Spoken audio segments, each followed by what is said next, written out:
안녕하세요. 저는 30대 후반에 딸아이 하나 낳고 결혼 생활을 하고 있는 주부입니다.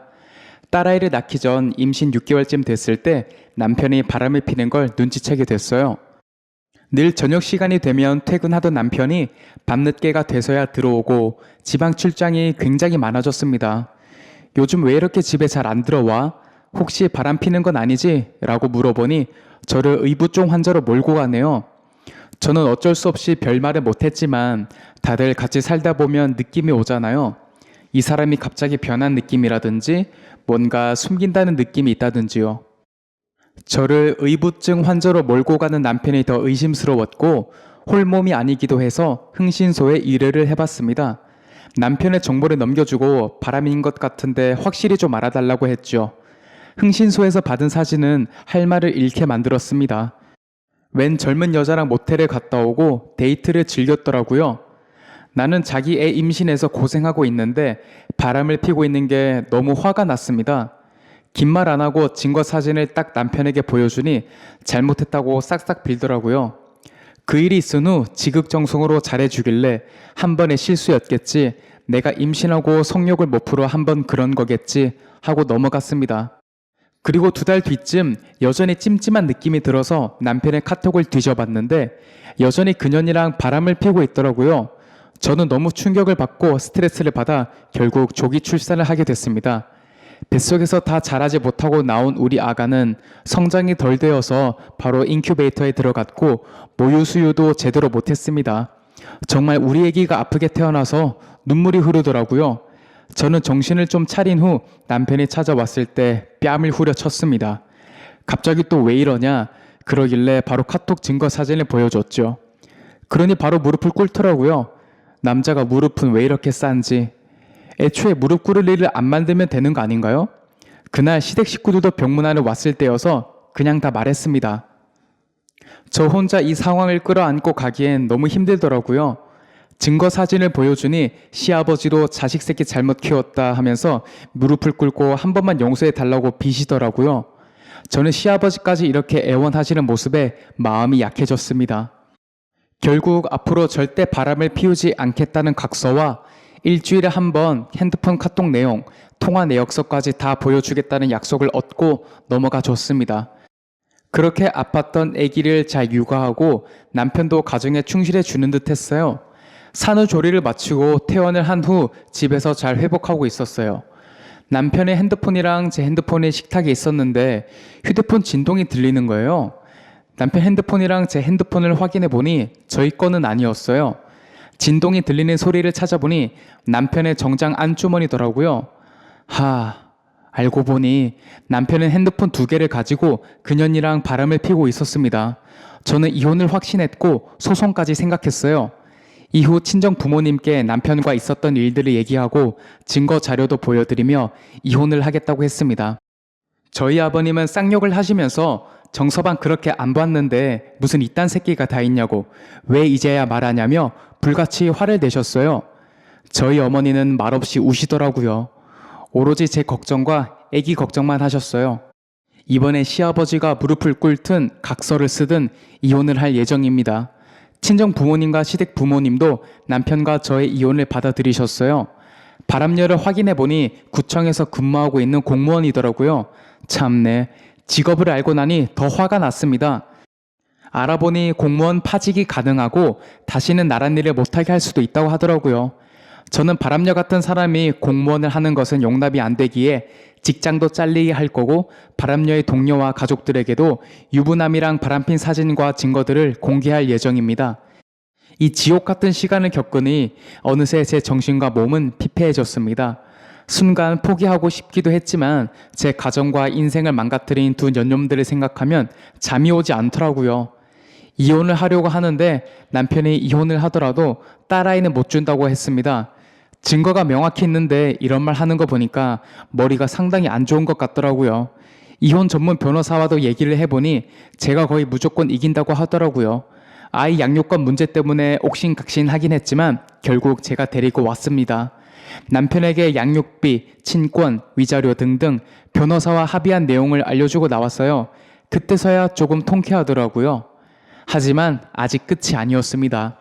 바람핀 공무원여가 있었어요. 변호사와 상의해서 이 공무원여도 파멸시키려고 합니다. 공무원직을 신고하고 없애려고 하자 바람녀 부모님에게서 연락이 왔습니다. 딸아이에게 얘기 다 들었고 부모라도 할 말이 없다고 세상 불쌍한 목소리로 저에게 연신 사과를 하더라고요. 참 잘못은 자식들이 했는데 부모가 무슨 죄인지 괜히 죄송했습니다. 바람녀 부모님께서 우리 딸 어렵게 공무원 됐다고 한 번만 용서해 달라고 하셨어요. 그리고 저한테 봉투 하나를 건네주셨습니다. 봉투 안에는 4천만 원이란 금액이 들어있었어요. 저는 정중하게 거절했습니다. 처음 보는 어르신들과 이렇게 만나게 돼서 불편하고 죄송하지만 저는 그쪽의 딸아이 때문에 가정이 파탄나고 인생이 망가졌다. 4천만 원보다 더한 금액으로도 이 치욕과 상처를 씻을 순 없을 것 같다고 말씀드리고 자리를 나왔어요. 바람녀는 전략을 바꿨는지 저한테 맞고소를 한다고 하더라고요. 어이가 없었습니다. 뭘로 맞고소를 할 거냐 했더니 솔직히 바람피는 거 다 와이프 탓이라고 부부관계를 멀리하니 나랑 만나게 된 거다며 나는 명예훼손죄로 당신을 고소할 거다라고 합니다. 저는 그래 봐라고 했어요. 유부남인 거 알고 만났고 나 몰래 바람핀 증거사진, 증거 카톡도 다 있는데 이 바람녀도 머리가 안 좋은 것 같아요. 참 끼리끼리 만난다 싶었습니다. 저는 증거사진을 들고 바람녀 직장에 가서 다 까발리려고 했어요. 그런데 변호사가 그건 저한테 불리하게 작용할 수도 있다고 해서 그건 참았습니다. 그 이후 바람녀가 저한테 찾아왔어요. 자기가 다 잘못했으니 한 번만 용서해 달라고 하네요. 자기 공무원 정말 어렵게 됐고 이런 사건으로 파직되면 다시는 공무원도 못한다 하면서 싹싹 빕니다. 저는 독하게 마음먹고 이 바람녀까지 고소를 하기로 작정했기 때문에 안 된다고 돌아가라고 했습니다. 결국 얼마 후 바람녀도 법원 출두 명령이 내려졌습니다. 그리고는 시아버지가 저한테 따로 연락이 오셔서 한 번만 만나자고 하더라고요. 자기 자식이 지은 죄가 얼마나 큰지 알기에 먼저 사과를 하시고 그래 양육권이나 재산 분할권 다 네가 원하는 대로 해라. 대신 남편이랑 합의 이혼하고 재결합에 대해서 한 번만 생각해 달라고 하시네요. 저는 남편 얼굴만 봐도 속이 끓습니다. 그런 사람이랑 재결합이라뇨? 지옥 같은 생활을 이제 끝내게 생겼는데 합의 이혼하고 재결합이라니 꿈도 꾸기 싫습니다. 결국 남편과 시댁에게 제 입장을 명확히 전달하고 양육비와 친권 각서를 받아왔습니다. 다음 주가 되어서 남편과 서류 정리를 했어요. 법원에 가서 판사에게 공식적으로 우리 둘은 남남이 됐다는 걸 확인했죠. 법원을 나오고 나선 남편은 하늘을 한번 보더니 저를 안아주면서 미안했다, 행복해라 하더라고요. 저는 불행해라 라고 말하고 뒤돌아서 왔어요. 이제 남편과의 모든 정리는 끝났고 바람녀의 재판만이 남았습니다. 저를 맞고소 하려 했던 게 괘씸해서 명예훼손죄까지 추가했어요. 법원에 증거 자료를 제출하고 소송이 판결되면 바람녀는 2번 다신 공무원 시험조차 나란히는 하지도 못한다고 하더라고요. 그러니 바람녀가 찾아와서는 울며 불며 한 번만 살려달라고 애원을 했습니다. 저는 남의 눈에 눈물 나면 네 눈에는 피눈물 나는 거 똑똑히 기억하라고 했어요. 이 판결이 승소하든 피해 보상이 얼마이든 내가 받은 상처에 비하면 아무것도 아니다. 나는 내 딸아이를 아빠 없는 자식으로 키워야 하고 가정이 파탄났고 인생이 망가졌다라고 미친 듯이 얘기하니 가만히 있더라고요. 그렇게 얼마 후 바람녀도 결국 공무원에서 파직되었습니다. 이렇게 길었던 싸움이 마무리되니 몸과 정신이 더 망가지더라고요.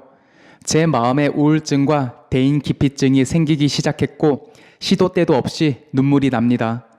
법원 판결상 딸아이를 2주에는 한 번 남편과 만나게 해줘야 하는데요. 딸아이가 가끔 아빠를 만날 때마다 엄청 기뻐합니다. 아빠가 어떤 짓을 했는지 몰라서 그러겠죠. 커서 아빠 얘기를 들으면 너무 상처가 될까 걱정이 되기도 합니다. 무엇보다 딸아이에게 너무 미안해요. 재판이 끝나고 받은 금액이 넉넉해서 무엇이든 할 수 있긴 한데요. 장사를 해도 되고 사업을 해도 되고 아니면 그냥 통장에 넣어뒀다가 딸애가 크면 줄까도 합니다. 전 남편의 시부모님도 가끔 손주를 보면 항상 기뻐하시다가도 말없이 우십니다. 그리고는 저한테 할 말이 없다며 미안하다고 자식 잘못 키운 자기 탓이라며 계속해서 사과를 하시네요. 저도 그런 모습을 볼 때면 마음이 너무 힘이 듭니다. 딸아이를 혼자 키우는 게 자신 없지만 딸아이만큼은 행복하게 잘 키우고 싶어요. 제 긴 글 읽어주셔서 감사합니다. 앞으로 저와 딸아이가 어떻게 살아가야 할지 조언 좀 해주시면 감사하겠습니다.